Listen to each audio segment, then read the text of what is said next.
Yeah, the time we have finally been waiting for is almost here. It is 24 hours to the kickoff of the 2022 FIFA World Cup. And here on our daily countdown at Jasper Fans Forum, today is the last day to the countdown of that tournament in Qatar. Welcome, my name is Oluwafemi Ashaolu. And thank you for sticking with us, our fans all around the world.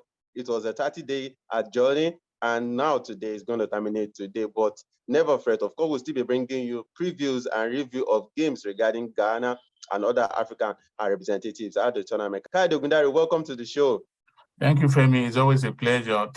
We thank God that we started this countdown 30 days ago, and it was like the 30 days was going to be like 30 years. Finally, the World Cup will kick off in less than 24 hours from now, Femi, and it's been a roller coaster ride.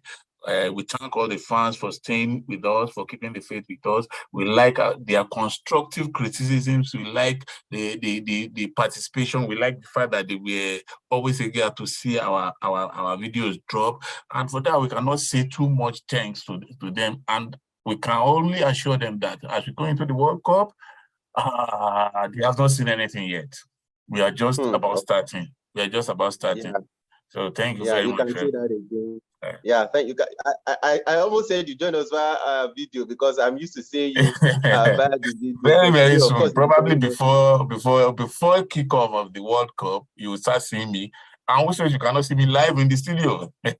Wow, that's going to be amazing. Let's see. All right. Okay, so we are doing this final countdown today away from the studio. Of course, it's the weekend. So we are home, but of course, we still have to get the job done somehow. So the Blasters of Ghana arrived at Doha yesterday remember, that is where they will be taking on Portugal in their Group H opener on November 24th at the 974 Stadium. And it was a rousing welcome for the Black Stars. They also had a recovery session, remember, after that victory over Switzerland in an international friendly on Friday. And Kayode, something that has got people talking is the manner at which the Black Stars arrived Doha. They arrived in their traditional vugu, known as smoke, and it was very beautiful. It had it was promoting Ghana culture, and of course they also promoted tourism. Visit Ghana. It was so lovely to see, and it looked so beautiful on all the players, and including the officials as well. Well, it's that's part of the intrinsic value of the World Cup. It is an opportunity for you to sell your country. It is an opportunity for you to let people see the beauty of your countries. So when people ask you what do you gain by going to the World Cup, these are the intangibles that people do not actually see every often. It doesn't start and end on the pitch, Femi. You are your country's cultural ambassador for the duration of the World Cup. People see your countries through your eyes. They look at your comportment. At the last World Cup, one thing that really impressed me with the Japanese, Femi, although I've gone on to make other Japanese friends, and I see that is a culture with them, is after every game, the Japanese will clean up the stadium, Femi. That was what they did in Russia. After every game, they will clean up the stadium before they leave. It was strange to me. And subsequently, when I met some Japanese friends, and we were at the party, for example, and after we are done, my Japanese friend suggested picking up after all the guests, and I was like, "Why? We were invited to this party. Let's just have fun and leave." She said, "No. Now in Japan, this is part of their culture. It is something that you feel you hold the guests. When you are invited to a function, you hold them to at least clean up after everybody." So that's one aspect of Japanese culture that the whole world saw in 2018. This is one part of the hospitality of Ghana that the whole world will see in 2022, Femi. So that's part of what makes the World Cup what it is. So I really wish I was in Doha to tell my Ghanaian brothers, Aquaba. It's not too late. You can meet them when they arrive Ghana with the World Cup at the end of the World Cup. You can go meet them in Ghana. I think we should go to Ghana. If Ghana wins this World Cup, I think we should go to Ghana. No, definitely. We have to report live from Ghana if they win the World Cup. We have to report live from Ghana. Yeah. Okay, so let's get started. Like I said, they had a recovery session yesterday, and of course, the focus now is now Portugal, and of course, there's been a ranking in which Ghana has been tipped as a 23rd country that is possible or likely to win this World Cup. But let's look at of course, Andre Ayew has been talking ahead of that game against Portugal, and he says whether anyone likes it or not, the Portuguese are the favorite to win the group. But of course, we are still waiting to see that. What is your reaction to that, Kyle? Well, quickly, you've asked two questions in one. The rankings that you talked about, you know my opinion, Femi, about things like this. Rankings are off the page. The real talking is on the page.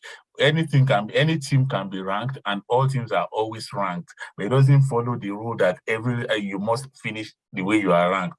They might be ranked 23rd before the World Cup begins.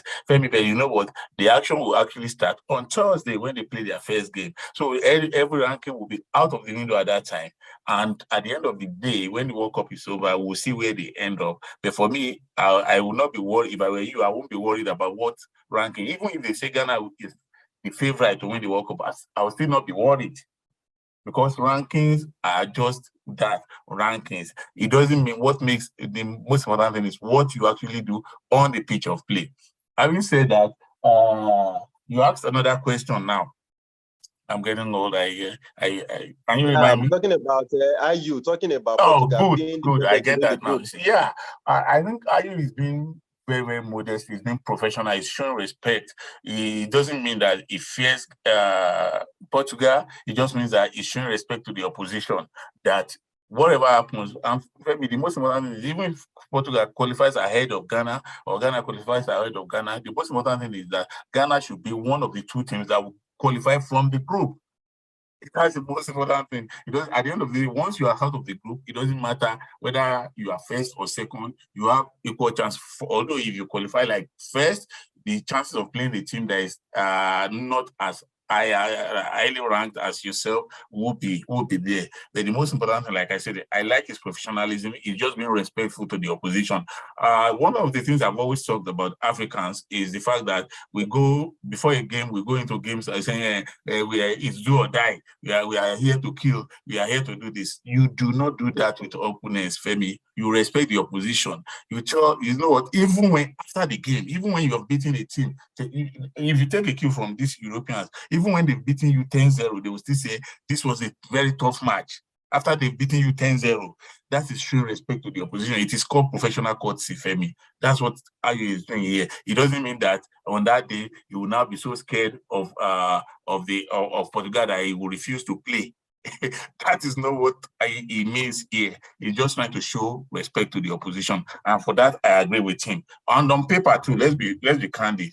Portugal are higher ranked, and they have a better, a much more better ranked players on paper. Femi, I must be quick to say that is on paper. Yes. Yeah. It is what they are able to do. We've seen instances like this in 2002. France were definitely pulls apart from Senegal, but in the opening match they were shocked. In 1990, Argentina and Cameroon were not in the same league. Argentina were World Cup champions, reigning champions. They came into the game against against Cameroon, and they lost. Same thing in 2002. France were reigning champions. They came into the game against Senegal, and they lost. So it doesn't mean that the fact that you are higher ranked means you are naturally going to win the group. It doesn't follow that way. We've seen instances where, as a matter of fact, if you follow tradition, all the big teams are likely going to go out in the first or second round, Freddie. Then let's keep our fingers crossed, like I say, and let the World Cup start. Okay, Kade, I think we need to quickly also say congratulations to Andre Ayew, who made his 110th cap for the Black Stars in the 2-0 victory over Switzerland. He has overtaken Asamoah Gyan, who made 109 appearances for the Black Stars. So Andre Ayew is the most capped Black Stars player ever, and he was given a commemorative shirt in that after the game against Switzerland. 110 caps for the Black Stars. Now, let's talk about Morocco. So much has been said about Morocco, particularly their coach, whom a lot of people thought or believed does not have the requisite experience to take in a team to a top competition like the World Cup. But the right back, Nosar Mazraoui, has been saying that they can just be the surprise of the tournament. He said, yeah, there are other favorites. He said, but he believes that Morocco can just spring surprises at this competition. And now, with what you know about Morocco, Kayode, if you call Hakim Ziyech, you call Ashraf Hakimi, then you call maybe this goalkeeper at Sevilla, and you call a number of players, then you might just be stuck trying to name the Moroccan players. But, well, we've said that our name doesn't play football anymore. But do you think that Morocco can actually be a surprise at this tournament? Femi, while I will always give the benefits of the doubt to every team to surprise every other team, I think the North Africans have not represented Africa well in the last how many years now. The last time a North African team got to the second round was, I think, in 2014, Algeria. Before that, I think that was in 1986 when Morocco, and that was the best Moroccan side ever. I was going through their list the other day, about 2 days ago. It had the best, Aziz Bodabella, Mary Krimau, Baduzaki, the legendary Baduzaki, and a lot of players like that in that Moroccan team. That was the best ever Moroccan team I've ever seen in my life, and they did draw. Actually, as a matter of fact, they beat Portugal 3-1, I think, in the first round, and they did excellently well. So for me, we are not talking history now. We are talking about 2022. Can the Moroccans do it on paper? Yes, but North Africans generally, when they get to this stage, they freeze. It has always been down to the Western African countries like Nigeria, Senegal, Ghana to raise the flag of Africa higher, and then Cameroon on the occasions that they've also been able to do well, which is like a long time ago anyway. So I would like to see Morocco alongside Tunisia, Ghana, Senegal, and Cameroon do very well, go as far as they can go, Femi. But the facts on the ground do not show me that. As a matter of fact, if I were to rank the African teams, I would not rank Morocco in the top 3. That's me. They will probably be 4th on my list. After I will rank Senegal 1st, Ghana 2nd, Cameroon 3rd, Morocco, then Tunisia, in that order. That's how I think they are going to finish. So for me, I want to sincerely, my heart wants them to do well, but my head is telling me that it's not like very, very likely. My head is telling me it's not very, very, very likely. So that's why I do not want to be like, I'm not doubting Thomas. I'm not just comfortable with this. Yeah, I agree, because if you look at the group, they have Belgium, they have Canada. Remember the fairy tale run Canada had to qualify for their first World Cup after 36 years. Then you have Croatia, last set finally. So even if you want to look at it on paper, you possibly take Belgium and Croatia. Yeah, exactly. But then, like I said, they have to show, Belgium and Croatia have to show it on the pitch that they deserve the two slots from the group. And are they able to take it? Yeah, I think so. But they have to sweat for it. Nobody's going to get anything on a piece of paper, on a platter of gold, Femi. At this World Cup, you know the thing is, the intensity of the World Cup, I think, will not be as high as it was in previous editions because of what has happened surrounding. Everybody's being extra cautious and everything. So that's why I think the gap between those who are the contenders and those who are pretenders, so to speak, is not that too far. Femi, it's not too far. So it depends on who wants it the more. Then the quality of players, tactical acumen of the coach, and the weather too. Femi, one thing we've forgotten to talk about is the weather. How the weather is going to affect everybody. Unfortunately, it's going to be an equal opportunity employer in this instance, because even the African teams have most of their players in Europe. So the weather will affect the Europeans as much as it will affect the Africans. But the Africans may have the edge, since they were born here. Some of them, majority of them were born here. Femi, I do not agree. So they're already used to the weather. I do not agree. Nobody gets used to the weather. You just cope with the weather. If not, Europeans who are born into cold weather, in snow, you will expect that by now, after 10, 20, 30 years, they should be used to the snow. They are not. Everybody is extra cold when it is winter. So you don't get, you just get used to the weather, you don't get over it. So for me, I don't see any advantage for the Africans. As a matter of fact, I think it is the Asians that will have the advantage because that's their home weather. But even that, as it may, it will play a prominent but tangential role. It's going to be tangential. The advantage it's going to give is not major. It's not because of it doesn't mean because of the advantage of the weather. Now you now say Brazil and South and Japan will play, and you think it's sure that because of the weather they're going to win. No, Penny, I've seen very worse weather elsewhere. I remember in 2013 when Nigeria played Ethiopia in the World Cup qualifier in Addis Ababa. Femi, you need to visit. Remember, you said it was cold. It was very cold. Criminally cold. But at the end of the day, Nigeria won with tactical experience, and all of that. So for me, the weather will play its part, but it won't be the most important reason why anybody is going to win the World Cup. Now, I think you're spot on, because I remember one of the American players, US players, was speaking after they got to Qatar. He said the weather there is a different kind of hot. It is actually very, very hot when it is. And then we learned that stadiums are going to be air conditioned. How that will help, because that's not natural here now, Femi. A package game. How that's going to help, I don't understand. They will have to wait and see. Let's wait and see. I do not want to say some people should get arrested for giving Qatar the right to hold this. We are not ready for that conversation now. I am happy that Sepp Blatter has admitted that it was a mistake taking the World Cup to Qatar. Femi, I've been watching some documentaries over the past 48 hours about the World Cup and the hosting rights and everything.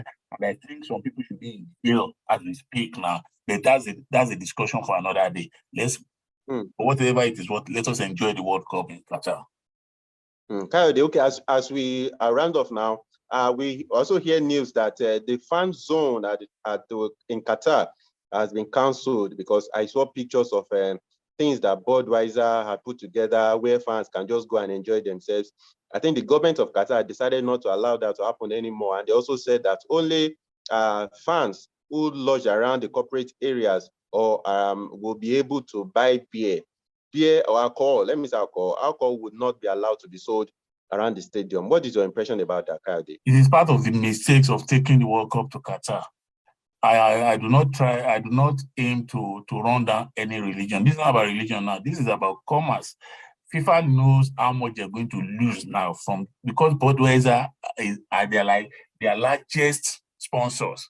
So if they are not allowed to display, to sell their products, you can imagine what that is going to cost FIFA itself. It shows in the stupidity of some people, the greed of some people, because they have collected whatever it is they collected from Qatar. Now they are off the scene. It is now some other people who are going to pay for that greed, Femi. You cannot. The World Cup, what I expected, what do you call it, Qatar, the government of Qatar to do is to create special zones, like the fan zone, like what we call the games village.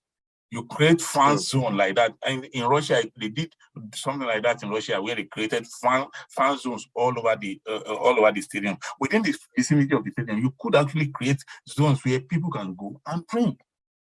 Part of the beauty of football is the fact that when people drink, they do nothing things that adds to the fun and glamour of the competition. That's what I think we should be looking at subsequently going forward. Now, there's nothing that says a part of the stadium cannot be carved out for people who want to drink. Let them drink. I know people will tell you that if they don't drink, they have not gotten into their stride if they've not had anything to drink. So when you now say they cannot drink, and they cannot drink on the streets, they cannot drink in their hotel, so where do you want them to drink?